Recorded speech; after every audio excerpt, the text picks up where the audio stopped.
សាលារៀនសុវណ្ណភូមិគឺជាផ្ទះរបស់អ្នកពូកែជំនួសសួរម៉ាក់ថ្ងៃនេះជាថ្ងៃទិវាកូនម្ដាយកូនមានពាក្យពេចន៍ខ្លះចង់និយាយទៅកាន់ម៉ាក់អរគុណម៉ាក់ដែលបាន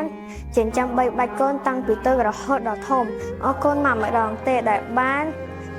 បង្រៀនវឹកហាត់កូនឲ្យក្លាយជាសិស្សល្អមួយរូបនៅក្នុងសាលារៀនម៉ាក់តែងតែរកលុយដើម្បីបង់សាលាឲ្យកូនម៉ាក់តែងតែទិញកាដូឲ្យកូននៅពេលដែលកូនរៀនពូកែពេលខ្លះកូនសប្បាយចិត្តណាស់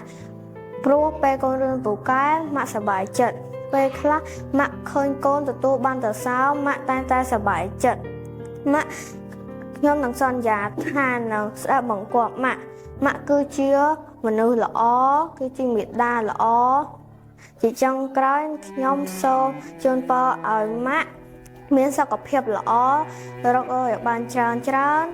ហេងជួបតែសេចក្តីសុខ I love you mommy ខ្ញុំសូមគោរពដល់អ្នកម្ដាយជាទីស្រឡាញ់របស់ខ្ញុំថ្ងៃនេះជាថ្ងៃទិវាអ្នកម្ដាយខ្ញុំចង់ប្រាប់ម៉ាក់ពីរឿងនៅក្នុងបេះដូងរបស់ខ្ញុំអរគុណម៉ាក់ណាស់ដែលបានចិញ្ចឹមបីបាច់ខ្ញុំនិងថែរក្សាខ្ញុំ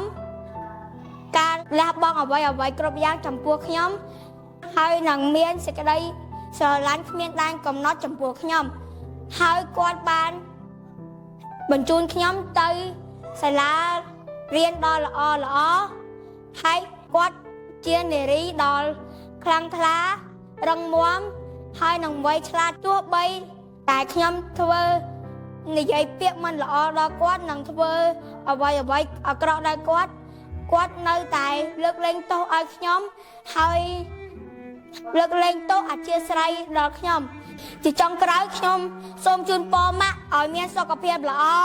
ក្មេងជាងវ័យនិងមានសុភមង្គលដល់គ្រួសារជានិច្ចខ្ញុំចង់ប្រាប់ម៉ាក់ថាខ្ញុំស្រឡាញ់ម៉ាក់ណាស់គ្មានដែនកំណត់ឡើយសូមអរគុណ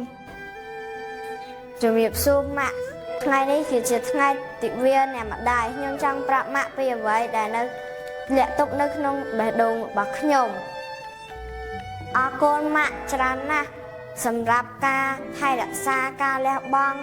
និងសេចក្តីស្រឡាញ់គ្មានដែនកំណត់ម៉ាក់ជានារីរឹងមាំអង្អាចក្លាហានជានារីដ៏ពូកែជាចុងក្រោយខ្ញុំសូមជូនពរឲ្យម៉ាក់មានសុខភាពល្អកម្លាំងមាំមួនជៀសផុតពីជំងឺផ្សេងហើយខ្ញុំចង់ប្រាប់ម៉ាក់ថាខ្ញុំស្រឡាញ់ម៉ាក់ខ្លាំងណាស់ជំរាបលាម៉ាក់